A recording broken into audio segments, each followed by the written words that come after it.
नमस्कार, आज की बात में आपका स्वागत है। आज की सबसे बड़ी खबर यह है कि चीन ने सीधे सीधे अमेरिका को चुनौती दी है। अमेरिका को अपनी डिप्लोमेटिक, इकोनॉमिक और मिलिट्री ताकत दिखाई। क्या चीन के चैलेंज से ट्रंप टेंशन में आ गए?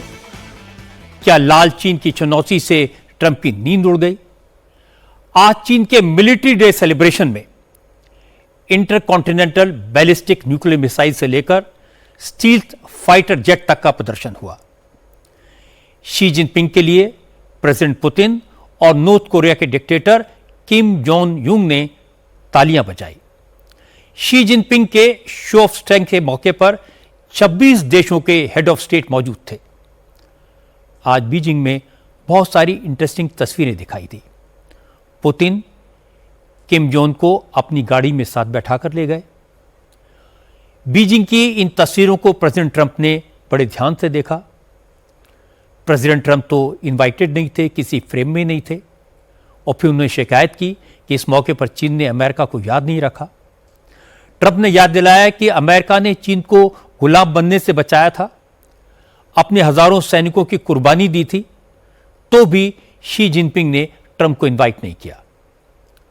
पुतिन के साथ प्रधानमंत्री नरेंद्र मोदी की लंबी गुफ्तगू भी ट्रंप की परेशानी का कारण है। जिस कार में पुतिन ने मोदी से बात की थी, आज उसी गाड़ी में बैठकर किम जोंग उन के साथ उन्होंने लंबी बातचीत की। ट्रंप तिलमिला गए, साफ साफ कह दिया शी जिनपिंग, पुतिन और किम जोंग मिलकर अमेरिका के खिलाफ साजिश कर रहे हैं। ट्रंप ने कहा कि चीन में बैठकर पुतिन और किम जोंग अमेरिका के खिलाफ कॉन्स्पिरेसी कर रहे हैं। शी जिनपिंग ने आज जिस तरह से मिलिट्री पावर का प्रदर्शन किया, क्या यह सिर्फ अमेरिका को चेतावनी है या चीन पूरी दुनिया को बताना चाहता है कि उसकी ताकत क्या है, उसके पास किस किस का सपोर्ट है? अमेरिका में शी जिनपिंग के शो ऑफ स्ट्रेंथ पर डिप्लोमेट ने कैसे रिएक्ट किया, ट्रंप को क्या सलाह दी गई, इन सब की बात करेंगे। लेकिन सबसे पहले आपको दिखाता हूं चीन के मिलिट्री डे सेलिब्रेशन की तस्वीरें। आज शी जिनपिंग ने पूरी दुनिया को चीन की सैन्य ताकत दिखाने की कोशिश की। सेकेंड वर्ल्ड वॉर खत्म होने की 80वीं सालगिरह पर राजधानी बीजिंग में चीन ने एक मेगा मिलिट्री परेड का आयोजन किया। इस भव्य परेड में चीन ने अपने आधुनिक tank, fighter jet, nuclear missiles, marine drone, electronic warfare system और साइबर स्पेस फोर्स का प्रदर्शन किया। पहली बार शी जिनपिंग ने दुनिया को यह संदेश देने की कोशिश की कि चीन अब एक सुपर पावर है।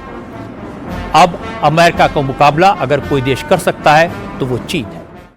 नॉर्थ कोरिया के टॉप लीडर किम जोंग भी अपने आप को सुपर पावर मानते हैं। इसीलिए आज सबसे ज्यादा चर्चा किम जोंग उन की हुई। किम जोंग हमेशा की तरह अपनी स्पेशल ट्रेन सनशाइन से बीजिंग पहुंचे। रेलवे स्टेशन पर किम जोंग उन को रिसीव करने के लिए चीन के विदेश मंत्री वांग यी पहुंचे थे। नोट करने वाली बात यह रही कि किम जोंग उनके साथ उनकी छोटी बेटी किम जू आई। उन्होंने भी विक्ट्री परेड देखी। नॉर्थ कोरिया के तानाशाह किम जोंग उन अपने पिता और अपने दादा की तरह जहां भी जाते हैं अपनी खास आर्मर ट्रेन से जाते हैं। 20 डिब्बों वाली ये train anti tank guided missile, surface to air missile और मशीन गन से लैस है। किसी भी हमले से सुरक्षा के लिए इसमें टैंक की गोलियां बर्दाश्त करने वाली बख्तरबंद प्लेट्स लगी हैं। शीशे बुलेट प्रूफ हैं। इतनी सिक्योर होने की वजह से ट्रेन की स्पीड बहुत कम है। ये 60 किलोमीटर प्रति घंटे की स्पीड से ही चलती है। इसी बीच आज डोनाल्ड ट्रंप ने एक बार फिर भारत पर 50% टैरिफ लगाने को जायज ठहराया। 2 दिन पहले ट्रंप ने क्लेम किया था कि भारत ने अमेरिकन प्रोडक्ट्स पर अपना टैरिफ 0 रखने का प्रस्ताव रखा है। लेकिन आज जब उनसे इसके बारे में पूछा गया तो सीधा जवाब देने के बजाय ट्रंप इधर उधर की बातें करने लगे, सफाई देने लगे। उन्होंने कहा कि उन्होंने भारत पर एडिशनल टैरिफ इसलिए लगाया कि भारत अमेरिका पर सबसे ज्यादा टैरिफ लगाता है। अमेरिकन प्रोडक्ट्स के लिए भारत अपना बाजार नहीं खोलता और अमेरिका को अपना माल बेचकर भारत खूब मुनाफा कमा रहा है। ट्रंप ने अमेरिका की आइकॉनिक बाइक हार्ले डेविडसन का हवाला दिया।